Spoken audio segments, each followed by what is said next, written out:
Kelompok kami akan membawakan materi silabus 7 mengenai badan usaha berbentuk koperasi dengan dosen pengampu Nimade Setia Utami SEMM. Adapun pembicara pada materi ini, perkenalkan, nama saya Igede Wilayuwana. saya sendiri Igus Jago Febriana Suraputra. Saya Gustayu Devianesti.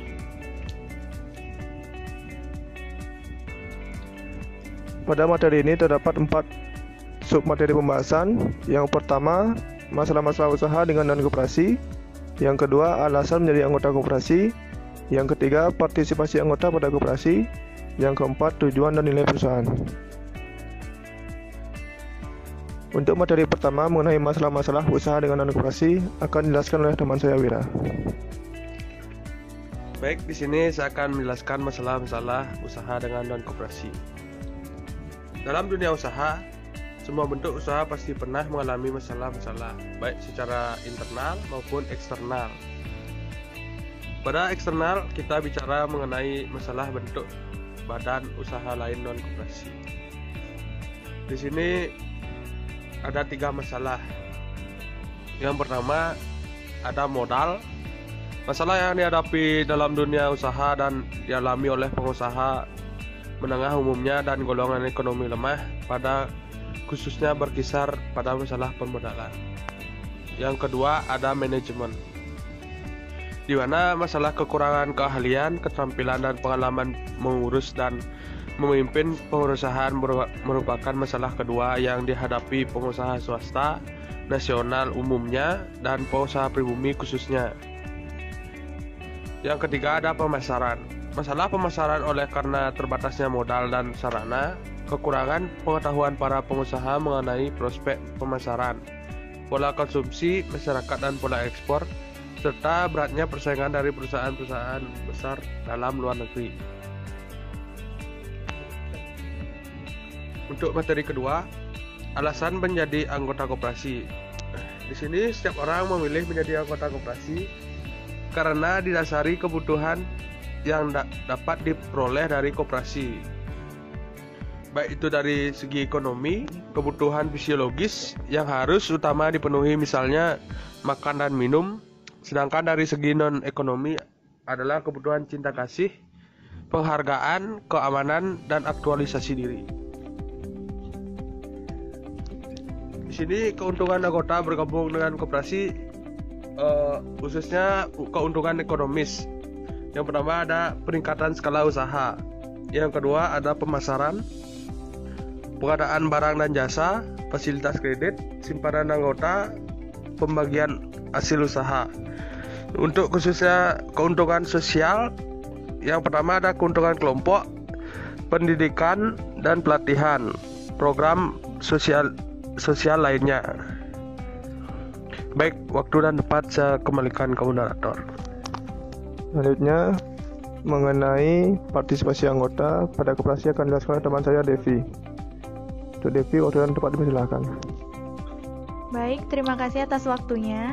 Di sini saya akan menjelaskan materi yang ketiga, yaitu partisipasi anggota pada koperasi, yang dimana dalam koperasi, anggota harus terlibat di dalam setiap langkah proses pengembangan koperasi dari tingkat penetapan tujuan, sasaran, atau penyusunan strategi, serta pelaksanaan untuk merealisasikan dan pengendalian sosial sesuai kepentingan anggota.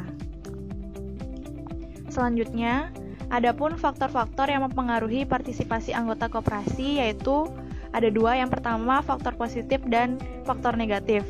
Untuk faktor positif yang mempengaruhi partisipasi anggota koperasi, yaitu yang pertama, perasaan kelompok yang kuat. Yang kedua, latihan bersinambungan bagi calon anggota dan anggota. Yang ketiga, kunjungan lapangan dari para penggerak koperasi yang bersinambungan, serta dialog informal dengan anggota setempat. Yang keempat, para anggota dan pengurus melaksanakan rapat-rapat dengan berhasil baik, membuat kartu anggota dan pembukuan yang benar, serta menerbitkan laporan keuangan bulanan.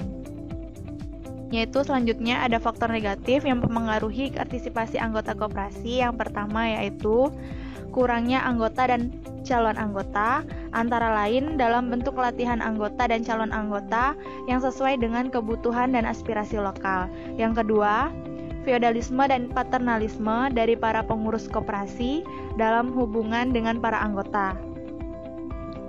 Yang ketiga, kurangnya tindak lanjut yang konsisten dan pengamatan dari rencana-rencana organisasi yang telah disepakati bersama. Dan yang keempat, manipulasi yang dibuat oleh bermacam-macam individu menyebabkan timbulnya erosi, rasa ikut serta memiliki dari para anggota terhadap koperasi mereka masing-masing. Sekian materi yang saya jelaskan tentang partisipasi anggota pada koperasi. Untuk selanjutnya saya serahkan ke moderator. Terima kasih. Baik, untuk materi selanjutnya mengenai tujuan dan nilai perusahaan akan saya jelaskan sendiri. Dalam merumuskan tujuan perusahaan, tidak terbatas pada pemenuhan kepentingan manajemen seperti memaksimumkan keuntungan ataupun efisiensi, tetapi juga harus mempertimbangkan kepentingan pemilik, modal, pekerja, konsumen, pemasok atau supplier, lingkungan, masyarakat, dan pemerintah. Adapun tujuan perusahaan, yang pertama memaksimumkan keuntungan atau maximize profit, yang kedua memaksimumkan nilai perusahaan atau maximize the value of the firm, yang ketiga memaksimumkan biaya atau maximize cost. Menurut Undang-Undang Nomor 25 Tahun 1992 Pasal 3, tujuan Koperasi Indonesia adalah koperasi bertujuan memajukan kesejahteraan anggota pada khususnya dan masyarakat pada umumnya, serta ikut membangun tatanan perekonomian nasional dalam rangka mewujudkan masyarakat yang maju, adil dan makmur berlandaskan Pancasila dan Undang-Undang Dasar 1945. Adapun nilai perusahaan, nilai-nilai koperasi adalah nilai egalitarian, kesamaan, kekeluargaan, peduli terhadap sesama, dan kemandirian salah satunya. Koperasi Indonesia berangkat dari nilai kolektivisme yang tercermin dengan budaya gotong royong. Sekian presentasi dari materi Syllabus 7. Terima kasih.